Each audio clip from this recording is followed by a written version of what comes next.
Hello, 5th grade. We're on Domain 7, William Shakespeare's A Midsummer Night's Dream, Lesson 4, Bottom, Quince, and Company.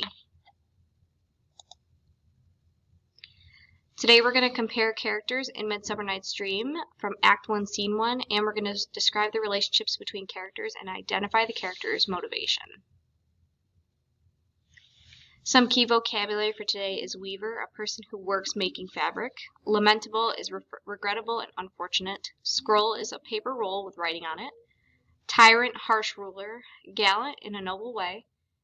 Terracatin is shout and behave wildly. Condoling is sympathetic. Bellows mender is a person who repairs a special tool that is used to build fires. A joiner is a type of carpenter. Prose is language that is not written in verse or with a repeating rhythm. And onomatopoeia is the formation of a word that imitates the sound it describes. So the next section of A Midsummer Night's Dream that we're going to listen to is a new group of characters. So remember in Act 1 we read about Theseus, who's engaged to Hippolyta, and they're going to be looking forward to their wedding. So this is the summary. Remember, before we read the actual text, we're reading the summaries first to get a background. So the characters in this one are Quince, Bottom, and Workman. After a wedding in Athens at this time, instead of a rock band or a DJ, groups would perform songs, dances, or short plays. If the performers did a good job, wealthy brides and grooms would offer them money as a reward. While Hermia and Lysander are planning their escape, a group of 6 workmen gather to plan the play they will offer at the evening entertainment after Theseus and Hippolyta's wedding. Peter Quince, a carpenter, is the leader of the group, and Nick Bottom, the weaver, is their excitable star actor. The other actors in their club are workmen named Flute, Snug, Snout, and Starveling. Quince announces that the play they will perform is called The Most Lamentable Comedy and Most Cruel Death of Pyramus and Thisbe. Quince then begins assigning roles to the men, starting with giving Bottom the part of Pyramus. Bottom is excited to play a lover, but as Quince continues to distribute the parts, Bottom wants those roles too. Thisbe, the dangerous lion, Bottom wants all the parts. This almost causes Quince to lose his temper, but he manages to convince Bottom that he must play Pyramus, and only Pyramus. The casting decided, the men agree that they will meet in the woods to rehearse the next night. Some character development from this one. So Bottom is he wants to play all the characters in the play, and which obviously is being prevented by Quince, and he's going to interrupt and demonstrate, his acting skill in order to get what he wants. And he's also very energetic and enthusiastic. And Quince is obviously the assigner of those roles, and he's trying to facilitate everything, but Bottom keeps interrupting him. So he wants to get the parts organized so that they can make sure that everyone gets their role. He's organized, bossy, patient, and frustrated. So this is the actual scene of Act 1, Scene 2. Athens, Quince, Snug, Bottom, Flute, Snout, and Starveling enter.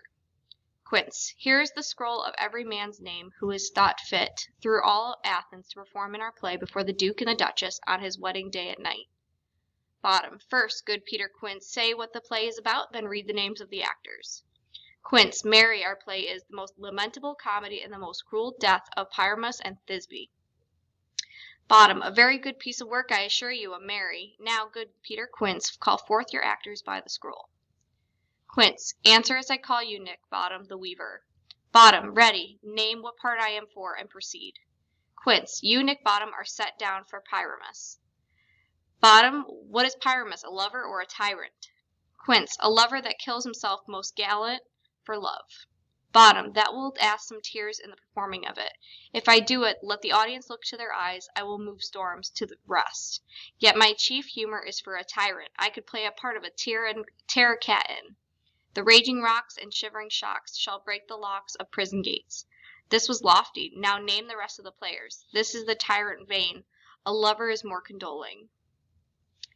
Quince, Francis Flute, the bellows mender. Flute, here, Peter Quince. Quince, Flute, you must take Thisbe on you. Flute, what is Thisbe, a wandering knight? Quince, it is the lady that Pyramus must love.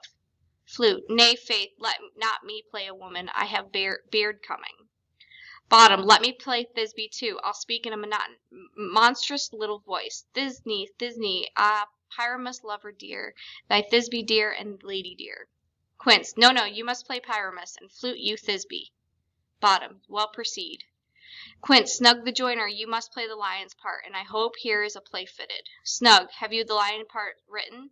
Pray you, if it be, give it to me, for I am slow of study. Quince, it is nothing but roaring. Bottom, let me play the lion too. I will roar that I will make the Duke say, let him roar again, let him roar again.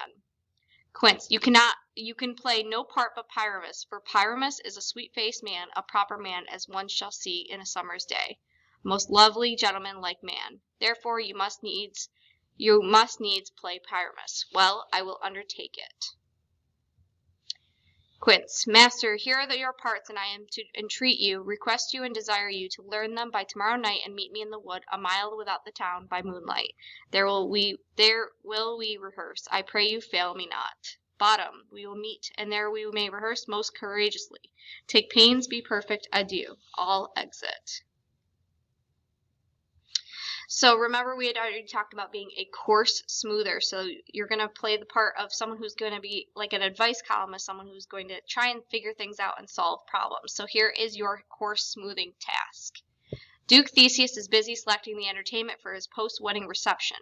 One applicant is the Workmen of Athens Theatrical Club. Based on your reading of Act 1, Scene 2, do you think he should hire the club? Respond to the Duke's letter explaining why or why not. Questions to think about will include, do you think they'll be able to put on a good play? What about those characters make you think that? And make sure you use at least 2 details from the text to support it. And that's the end of today's lesson. I will see everyone next time.